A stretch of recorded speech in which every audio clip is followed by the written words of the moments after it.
Hello guys, മാനവരാഗത്തിൻ്റെ പുതിയ episode റിവ്യൂയിലേക്ക് സ്വാഗതം. അങ്ങനെ ശാരിയുടെ ഈ സംസാരവും പറച്ചിലൊക്കെ കേൾക്കുമ്പോഴത്തേക്കും മനോഹർ സരയുവിനോട് പറയും കേട്ടോ, മോളെപ്പോഴും അമ്മയുടെ കൂടെ തന്നെ വേണം, അമ്മയ്ക്ക് എന്തോ വലിയ കാര്യമായ വിഷമമുണ്ട് എന്നൊക്കെ പറഞ്ഞിട്ട് മനോഹർ പറയാം, ഞാനൊന്ന് പുറത്ത് പോയിട്ട് വരാമെന്ന് പറയുമ്പോഴേക്കും സരയു പറയുന്നുണ്ട്, ഇപ്പോഴല്ലേ പുറത്തുനിന്ന് വന്നേ മനുവേട്ടാ, ഇനി എങ്ങോട്ട് പോകാമെന്ന് ചോദിക്കുമ്പോൾ പറയുവാണ്, ഓണമൊക്കെ അല്ലേ മോളൂ, കമ്പനിയിലെ സ്റ്റാഫിനൊക്കെ അലവൻസും ബോണസും അങ്ങനെ കുറേ പരിപാടി ഉണ്ടല്ലോ, അത് എത്ര ബഡ്ജറ്റ് എന്നൊക്കെ ഒന്ന് തീരുമാനിക്കണം, അതൊക്കെ ഒന്ന് ഫൈനലൈസ് ചെയ്യണം, അത് കഴിയുമ്പോഴത്തേക്ക് ഞാനിങ്ങ് വരാമെന്ന് പറയുവാണ് കേട്ടോ. അപ്പോഴേക്കും സാരി പറയുമോ, എങ്കിൽ പെട്ടെന്ന് പോയിട്ട് വാ എന്ന് പറഞ്ഞിട്ട് അവിടെ നിൽക്കുവാണ്. പിന്നെ കാണിക്കുന്നത് നമ്മുടെ കല്യാണീനെയാണ്. കല്യാണി അങ്ങനെ പ്രോഗ്രാമിൻ്റെ ഭാഗമായിട്ട് ന്യൂഡൽഹിയിലൊക്കെ എത്തി.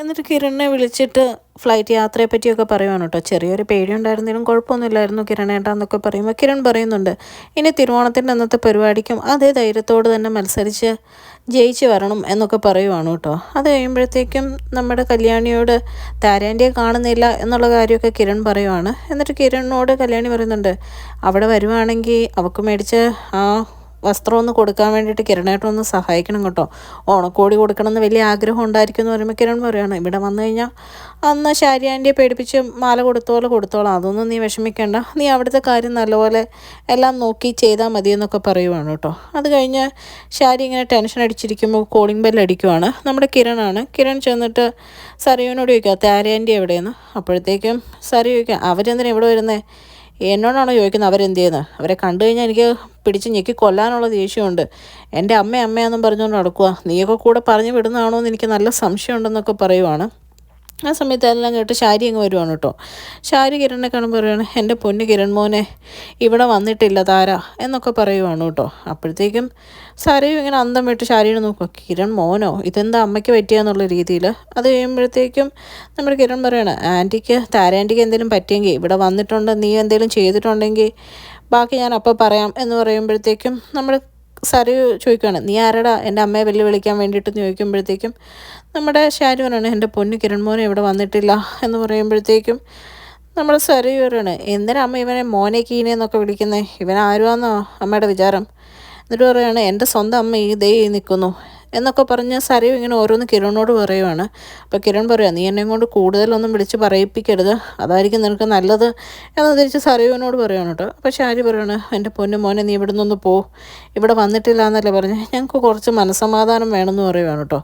അത് കഴിയുമ്പോൾ കിരൺ അവിടെ നിന്ന് ഇറങ്ങുവാണ്. കിരൺ പോയി കഴിയുമ്പോഴത്തേക്കും സരയു അമ്മയ്ക്ക് ഇതെന്താ പറ്റിയത്, അമ്മ ഇതെന്താ ഇവനെ മോനെ കീനേന്നൊക്കെ വിളിച്ചുകൊണ്ടിരിക്കുന്നത്, അമ്മ എന്തിനാ ഇവനോട് അപേക്ഷിക്കാനൊക്കെ പോണേന്നൊക്കെ ചോദിക്കുമ്പോഴത്തേക്കും നമ്മുടെ ഷാരി പറയാണ്, എൻ്റെ പൊന്നു മോളെ എനിക്കിനി ആരോടും വഴക്കിടാൻ പറ്റത്തില്ല, നിൻ്റെ അച്ഛൻ്റെ തലയുടെ സമനില തെറ്റിയപ്പോഴേ എൻ്റെ ജീവിതത്തിൻ്റെ താളമൊക്കെ പോയി, ഇനി വഴക്കിട്ടിട്ടൊന്നും ഒരു കാര്യമില്ല എന്നൊക്കെ പറഞ്ഞ് അവിടുന്ന് രക്ഷപ്പെടാൻ വേണ്ടിയിട്ട് നോക്കുവാണ് കേട്ടോ.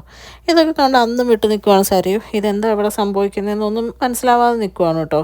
പിന്നെ കാണിക്കുന്ന രൂപയുടെ വീടാണ്. രൂപയുടെ വീട്ടിൽ നമ്മുടെ കിരൺ എത്തുവാണ് കേട്ടോ. എന്നിട്ട് പറയുകയാണ്, ഞാൻ ശാരിയുടെ അവിടെ പോയി നോക്കി വെച്ചാൽ അവിടെ താരാൻറ്റി വന്നിട്ടില്ല എന്ന് പറഞ്ഞതെന്ന് പറയുമ്പോഴത്തേക്കും CS പറയുന്നുണ്ട്, രൂപേ രാഹുലിനെ സംശയിക്കണം, അവന് ഇനി എന്തെങ്കിലും കാണിച്ചൊരു അവളെ അപായപ്പെടുത്തിയോ എന്ന് എനിക്ക് നല്ല സംശയമുണ്ടെന്നൊക്കെ പറയുവാണ് കേട്ടോ. അപ്പോഴത്തേക്കും നമ്മുടെ CS കിരൺ പറയുന്നുണ്ട്, എങ്കിൽ അച്ഛനും കൂടെ പൊക്കൂടായിരുന്നു എന്ന് നിൽക്കുമ്പോൾ, എന്നോട് പറഞ്ഞില്ലല്ലോടാ ഇപ്പോൾ പോകുമെന്നുള്ള കാര്യം, ഇറങ്ങുന്നതിന് മുമ്പ് അവൾ മെസ്സേജ് ഇട്ടത്, പിന്നെ ഞാനും ഓർത്തു എന്ത് സംഭവിക്കാനാണെന്ന്, പക്ഷെ കൂടെ പോകേണ്ടതായിരുന്നു എന്നൊക്കെ പറയുമ്പോൾ രൂപ പറയുന്നുണ്ട്, എന്തായാലും നമുക്ക് പോലീസിലൊരു കേസ് കൊടുക്കാം, ഇങ്ങനെ നോക്കിയിരുന്നിട്ട് കാര്യമില്ലോ എന്ന് പറയുമ്പം CS പറയുക, ഇന്നൊരു ദിവസം കൂടെ നോക്കാം, എന്നിട്ടും കണ്ടില്ലെങ്കിൽ പോലീസിൽ എന്തായാലും കംപ്ലയിൻറ്റ് കൊടുക്കാം, അല്ലാണ്ട് ശരിയാവുകയില്ല, രാഹുലിൻ്റെ സ്വഭാവമായതുകൊണ്ടൊന്നും പറയാൻ പറ്റില്ല, അവൾ അവിടെ എത്തും എന്നെന്തെങ്കിലും സംശയം തോന്നിയിട്ടുണ്ടെങ്കിൽ അവളെ അപായപ്പെടുത്താൻ വേണ്ടിയിട്ട് അവൻ ഉറപ്പായിട്ടും ശ്രമിക്കും എന്നൊക്കെ പറയുവാണ് കേട്ടോ. അത് കഴിയുമ്പോഴത്തേക്കും നമ്മുടെ രൂപയും കിരണും ഒക്കെ ആകെ വിഷമിച്ചിരിക്കുവാണ്. ഇനി എന്തായിരിക്കും താരയ്ക്ക് പറ്റിയിരിക്കുന്നത്, എന്തെങ്കിലും ആപത്ത് സംഭവിച്ചിട്ടുണ്ടായിരിക്കും, അല്ലെങ്കിൽ ആൻറ്റി എങ്ങനെയും ആ വീട്ടിലേക്ക് കുഞ്ഞിനെ കാണാനെങ്കിലും വരും എന്നുള്ള രീതി കിരണും നിൽക്കുവാണ് കേട്ടോ. കല്യാണി ഇല്ലെങ്കിലും കുഞ്ഞിനെ കാണാണ്ട് ആൻറ്റി അവിടെ നിന്ന് പോയില്ലായിരുന്നു എന്നൊക്കെ പറഞ്ഞ് നിൽക്കുവാണ്. പിന്നെ കാണിക്കുന്നത് നമ്മുടെ നിഷയുടെ വീടാണ്. നിഷയുടെ വീട്ടിൽ നമ്മുടെ മനോഹർ ഓണക്കോടിയൊക്കെ ആയിട്ട് ചെല്ലുവാണ് കേട്ടോ, അമ്മായിയച്ഛനും അമ്മായിയമ്മയ്ക്കും നിഷയ്ക്കും ഒക്കെ.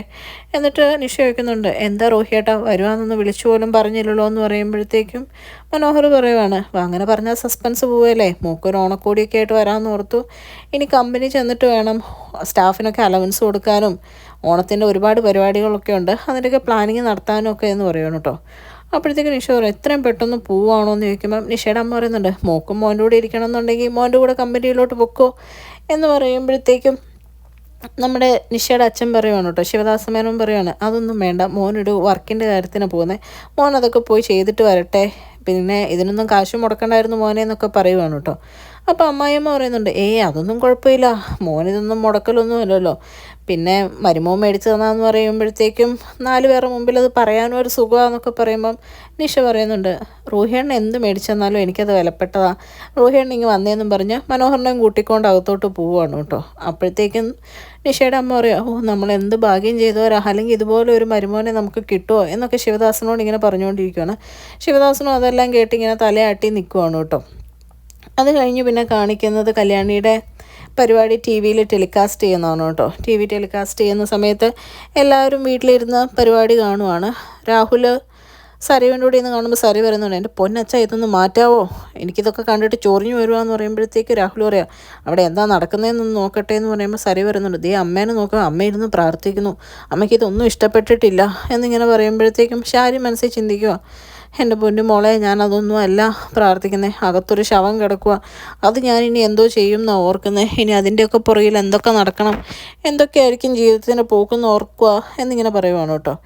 പിന്നെ അവിടെ ചടങ്ങിന് നമ്മുടെ കല്യാണീനെ ആദരിക്കുവാണ്, ഒരു പൊന്നാടിയൊക്കെ ഇട്ട് കൊടുക്കുന്നുണ്ട് കേട്ടോ. അപ്പോൾ ഇത് പ്രകാശിൻ്റെ വീട്ടിൽ ഇരുന്ന് കാർത്തികയും കാണുന്നുണ്ട് കേട്ടോ. കാർത്തിക ഇത് കാണുമ്പോഴത്തേക്കും ഇങ്ങനെ ഓരോന്ന് പ്രശംസിച്ച് പറയുന്ന കേൾക്കുമ്പോൾ പെട്ടെന്ന് കൈ കൊട്ടുപോവാണ് കേട്ടോ, അറിയാണ്ട്.